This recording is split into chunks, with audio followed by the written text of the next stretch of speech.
तो कैसे हैं आप सभी लोग। मेरा नाम रुद्राक्ष है और आज आप सभी का एक बार फिर स्वागत है केस स्टडी एपिसोड में। आज हम बात करने वाले हैं श्रद्धा वोरकर एंड आफ्ताब होने वाले केस के बारे में। श्रद्धा जब 20 साल की होती है तो वो ये चीज़ देखती है कि अब उसके घर वालों ने बहुत कुछ कर लिया है। इसके बाद वो महाराष्ट्र वसाई की रहने वाली होती है और उसका जन्म 1995 में हुआ होता है। इसके बाद वो ये डिसाइड करती है कि वो मुंबई शिफ्ट होगी। मुंबई में शिफ्ट होने के बाद उसके फ्रेंड की हेल्प के थ्रू उसको एक कॉल सेंटर में नौकरी मिल जाती है। कॉल सेंटर में नौकरी मिलने के बाद धीरे धीरे वो अपने दोस्त बनाना स्टार्ट करती है। उन्हीं दोस्तों में से उसको एक पुराना उसका दोस्त मिलता है जिसका नाम होता है आफ्ताब पूनेवाला। आफ्ताब पूनेवाला की बात करी जाए तो वो भी वहीं जॉब करता था और वो बीएमसी की तैयारी कर रहा था और उसके घर वालों को उसको उसके ऊपर बहुत ज़्यादा प्राउड था कि वो अपने लाइफ में इतना कुछ कर रहा था। जिसके बाद इन दोनों की दोस्ती होती है और धीरे धीरे ये दोस्ती एक रिलेशनशिप में बदल जाती है। रिलेशनशिप में बदलने के बाद जो क्योंकि आफ्ताब जो था रिलेशनशिप में आने के बाद वो ज़्यादा कुछ काम धाम कर नहीं रहा था और वो ड्रग्स भी ले रहा था। इसका खर्चा मतलब जो घर का खर्चा, जो ग्रोसरी का खर्चा और उसका ड्रग्स का खर्चा सब श्रद्धा वोरकर ही उठा रही थी और आफ्ताब उसको मारा तक करता था।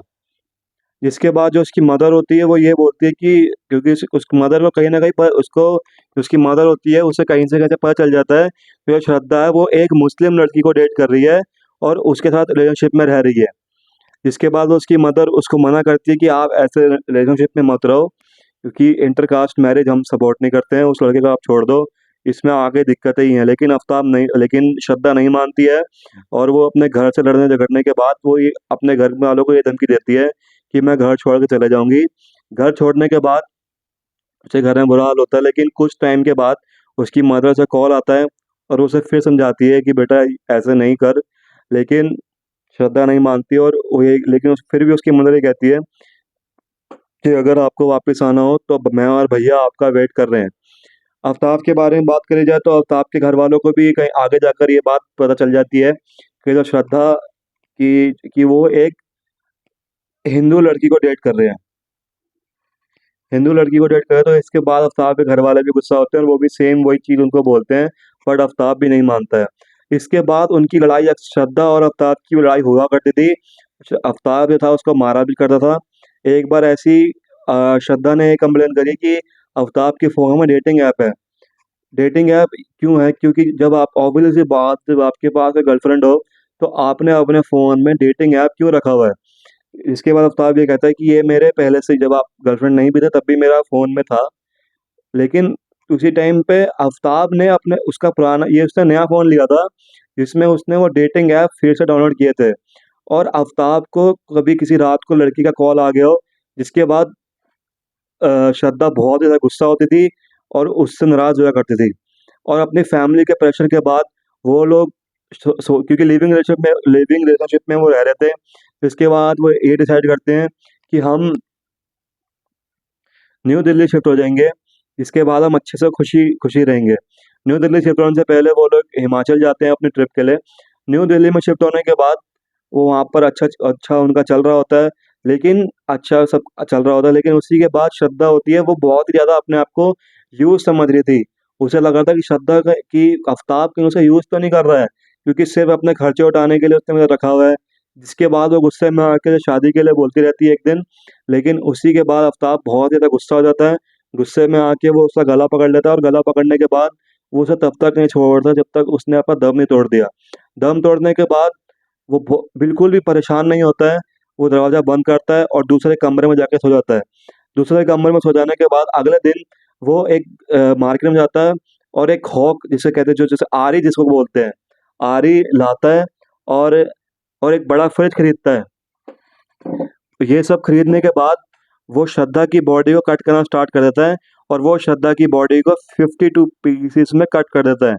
लेकिन कट करने के टाइम पे ही उसको एक कट लग जाता है। कट लगने के बाद वो डॉक्टर के पास जाता है और डॉक्टर को ये जो पियोन होते हैं वो ये बोलते हैं कि सॉरी पियोन कह रहा हूँ, जो वहाँ पर काम करते हैं वो ये बोलते हैं कि एक पेशेंट है, उसको ऐसा चोट लगा हुआ है, थोड़ा आप देख लो। जिसके बाद वो देखते हैं तो ये कहता और वो आफ्ताब ये डॉक्टर को ये कहता है कि ये कट मुझे एक फ्रूट कट करते हुए लग गई। लेकिन डॉक्टर बोलते हैं कि ये फ्रूट कट करते हुए नहीं लग सकती है, कुछ चाकू से लड़े, कुछ हुआ है तो बताओ। बट जिस पे आफ्ताब मना कर देता है। आफ्ताब पूरी बॉडी को कट कर देता है और धीरे-धीरे उसको महरौली के जंगलों में वहाँ पर वो उसको उसको वहाँ पर फेंक देता है और उसको गाड़ देता है। और भी कई जगहों पे वो ये सेम चीज़ करता है, वो हर रात को ये निकलता है और वो देख के ये सब चीज़ें करता है, क्योंकि महरौली के जंगलों में रात को शराबी आए रखे होते हैं, जिसके कहीं उसे कोई देख ना ले।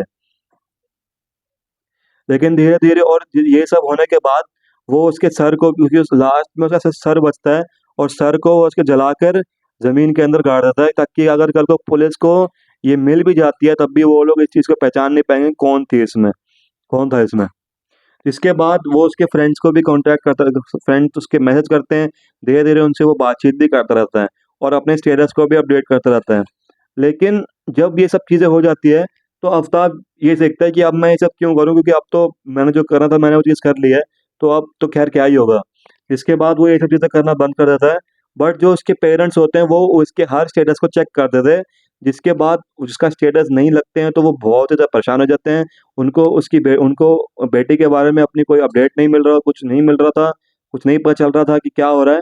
इसके बाद वो उसके मुंबई वाले फ्रेंड से पूछते हैं। मुंबई वाले फ्रेंड्स उसको ये कहते हैं कि वो तो पिछले 6 महीने से काम पे नहीं आई है, वो न्यू दिल्ली शिफ्ट हो गई है। जिसके बाद कहीं से उसके न्यू दिल्ली वाले फ्रेंड को उसे पता चलता है और वो ये कहते हैं कि ऐसी-ऐसी बात है, कोई आफ्ताब पुणे वाला लड़का है, उसके साथ उसका रिलेशन चल रहा है और ऐसी दिक्कत में भी है वो। जिसके बाद जो उसके घर वाले होते हैं वो पुलिस एफआईआर लॉन्च करते हैं, पुलिस एफआईआर लिखवाते हैं। पुलिस एफआईआर लिखवाने के बाद जो पुलिस होती है वो आफ्ताब के घर पे आती है, वहाँ पे वो जाँच करती है, जिस पर आफ्ताब उनके साथ अच्छे